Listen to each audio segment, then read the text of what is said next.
And that's one great things that we have at YFC, is that there's clinicians with so many different backgrounds, with different approaches that they use, with different licensures, which means a different education. So I think that really enriches just our staff meetings, and just how we're able to approach clients. We're not our own island. So that is really, really nice. Have a client who went through so much childhood trauma, in the way that it has at that time impacted their ability to, in a healthy way, interact with one of their parents. And we were processing through that trauma, and the client was learning their own value and their own rights as an individual.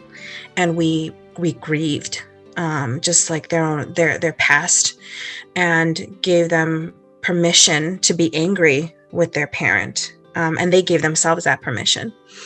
Over time, they were finally able to engage with their parent where it didn't involve fear.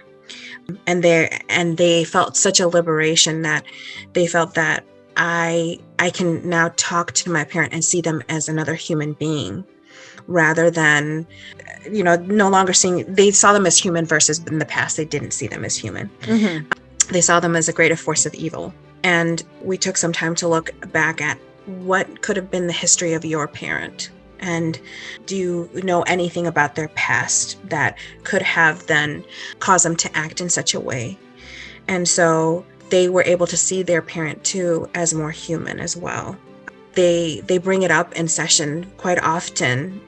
Just the fact that, I don't fear them anymore. And thank you. And I always have to go back and say, well, I wonder how much thanks you've given to the person in the mirror.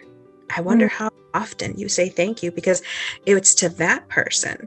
That's the person who worked so hard and gave yourself so much permission, and gave yourself the space and the patience.